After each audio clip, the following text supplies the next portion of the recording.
is Directed Patrol? Yeah. Hang on, I'm just pulling this up in case I need to refer to this again. Directed Patrol is basically taking officers out of their assigned duties. Sometimes it's in paid overtime through grant money and just built into the budget, that we will put those officers in what we call hotspot criminal areas where we've seen an increase of criminal activity, whether it be thefts or burglaries or whatever it may be. It could be along a particular stretch of the highway, just a residential street, whatever it may be. And we will kind of flood that area and put additional officers. Sometimes they'll be in marked units, sometimes they'll be in plain clothes. Sometimes they'll be in marked units, sometimes they'll be in unmarked units. And we'll just try to really hit that area, concentrate with additional enforcement and observation, get some extra eyes out there watching, and getting some bad guys picked up. It has been very effective over the last several years in reducing a lot of criminal activity, getting these folks picked up and in jail. So basically, you kind of will get you'll get an idea of, okay, there's a lot of crime happening at, right. You know, let's say for instance, there's a lot of crime happening on 6th Street at right. 6th Street and you know, Jackson, okay, or something. Right. And so you'll concentrate. What we would do is, we would concentrate officers that are working certain hours, and that may vary a little bit as well, but we'll really concentrate on them working that area. Again, whether it be a residential street, there'll be some places along the interstates or something like that that'll have a problem with like auto burglaries or something. And so again, we'll get those guys driving through those parking lots. We'll be watching for people who are walking through parking lots, appear to be prowling around through parking lots. And so we'll really concentrate on that. And if we've got criminal offenses, we make those arrests. If we've got them obviously breaking into cars, we're definitely going to make that arrest also. But it just puts extra officers out there that are not having to answer those other calls for service. In other words, as a field officer, if I'm patrolling this area and this is my section of town that I work, well, I got an accident over here, or I got a theft over there, I got to go work, I have to leave that area and go to it.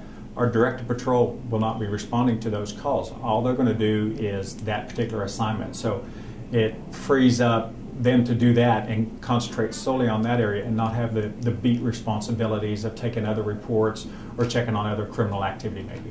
Okay, so their mission is solely to focus on whatever area that they're correct, and whatever crimes maybe happen. Right, and it can be anything from drug activity in an area. It can be alcohol problems, you know, parties or you know, the bar or something like that. It can be auto burglaries. It could be business burglaries. Whatever the case may be, wherever we feel like.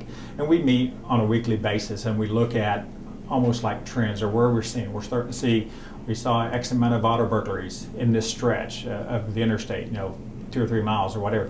We want to concentrate. And so for the next couple of weeks, we'll put those extra officers in that 2 or 3 mile stretch and just back and forth, looking for guys that are, and girls, who are doing things they shouldn't be doing. Do you take police officers that are working certain, I guess, beats that maybe don't have as much crime, and you'll put them where they're needed, or? No, I mean, as far as the rest of the field officers, you know, they're kind of spread out throughout town on calls for service basis. And, you know, you may have so many officers working this side and so many working that side. We want to try to keep them there because they still have that responsibility to those beats and to that areas of town. With the directed patrol, that's where we're fortunate that we can take these officers and just specifically concentrate them on that area and not take away from other areas. Okay. And so I think you kind of addressed how directed patrol helped decrease crime. Yeah. And as far as okay, so how do you think the directed patrol helped decrease larceny theft? Specifically those auto burglaries, really. I mean, that's what we're looking at. Even though we call it an auto burglary, it's still filed as a theft, and that's how it's going to show up in our statistical data as a theft. You know, you're hitting those parking lots, you're hitting those motels and those restaurants and movie theaters, and you're flooding it with additional officers just looking for people that are up to no good. And you're getting those people arrested, you're getting them in jail. They may only stay a month or two. They're back out. We're still in that area. We're still looking for them. I think that's probably the biggest reason we saw the decrease in the theft category. Now, there was an increase in robberies. Yes. You're like, and here comes... No. Yeah. And I think we have I won't say a good explanation, but Right, yeah, so. We have an explanation anyway. Why was there an increase? Well, I don't know that I can tell you why. Typically what we see in most of our robberies, there's some connection, at least in the personal robberies. For example, in the month of December, we had 31 robberies. 6 of those robberies occurred in a business, whether it be a convenience store, a bank, or whatever. We filed and we solved 4 of the 6 of those. Pretty good. Another 5 of the robberies that we had in the month of December were what we call a theft that turned into a shoplifting.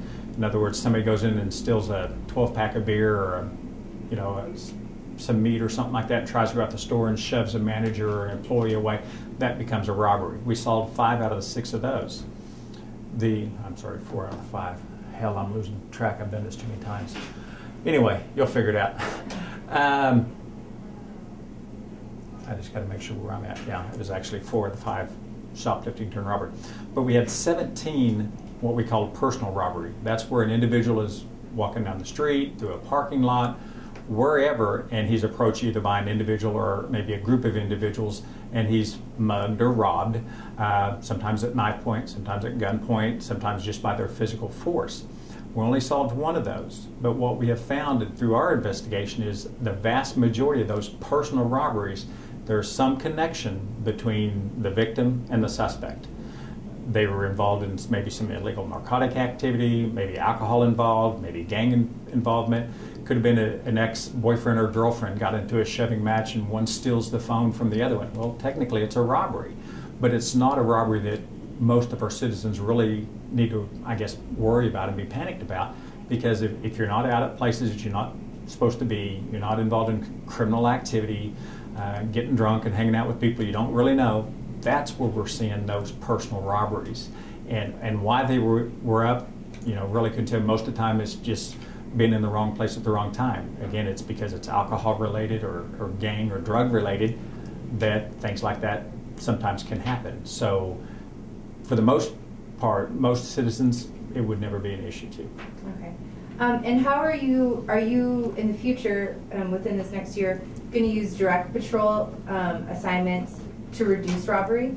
And if so, how? That's one of those difficult ones. Some of the activity that we saw, certain areas along maybe Amarillo Boulevard, different neighborhoods around town that we see more that hot spot or that criminal activity spiking, yeah, that's where we can use some of that directed patrol.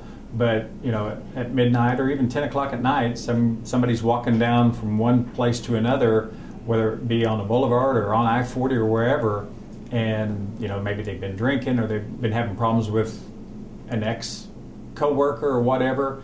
That's going to be hard for us to prevent. That's where that individual needs to take some precautions and be careful of where they're at, what they're doing, and try to remove them from that, I guess that opportunity. It is hard for us to patrol and prevent that, so we really need the public to be a little more alert and pay attention and watch what they're doing. We're the reporting agency, so any arson that takes place has to be filed through our police reports, and it has to be reported to the state through what we do, not what the fire department or a fire marshal's office. It comes through the law enforcement agency. So we're the ones that are responsible for that. Maybe they feel like that some of their numbers they're not 100% sure, and some of these may still change. What we put out today, once we get that final report from the state, when we call this an arson, they may turn around and say, no, we're not calling it an arson, we're only calling it just a public accident or something like that. So those numbers can vary, but it may be 2 or 3 weeks or another month or so before we know exactly what the state has, I guess, approved of what we call specific offenses. The chief was pretty confident in our numbers. You may see a little bit of a variance, but not a lot. Okay. So for whatever reason, the fire department just hasn't decided to. Yeah. Like I said, Terry's usually pretty good. I don't know if you've talked to him before. Terry McKinney, super nice guy, the fire marshal there. I can't imagine why maybe they hadn't gotten him yet. I don't know. I mean, but just because of the way. So basically, if someone calls in a fire, they have to call it through you, and then you pass it on to the fire department, and they take care of the actual investigation. Yeah, they do. The fire marshal office does the entire investigation. We don't assign anybody to it. We don't have it. It's just even their reports come into our computer system. which is just because really it is weird. considered a part A one criminal crime, act, a exactly, part one crime. because Okay. it's a criminal act and it's a Part 1 crime, so it has to be sent in through our stuff, and we're the ones that send it on into the state. They were probably just wanting, they're probably still waiting on the final numbers, basically from the state to agree or disagree with what was reported. Okay. And as far as, and this was another question, because the arson was down such a big percent, do you think crime is actually, even though the numbers say they're down, do you think because arson is down such a large amount, do you think that crime could potentially be up? Or? Hang on, I want to get back to see what the other numbers were. Okay. Come on. That's arrests.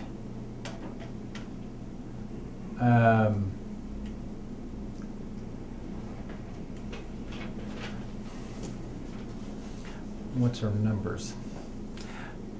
That percentage, because you're still looking at overall not a lot of numbers. I mean, we're looking at 16 offenses over a 12-month period. It's a little over one a month. So, even taking those out of the equation, our percentages, it's obviously going to be affected, but the overall number, we're talking, like I said, a little over one incident a month that was a decrease in arson. So I don't know that it would be statistically would make that big of a difference. It's going to look different, sure, you take them out, but the reality is, again, that's like you go from 10 offenses to 15.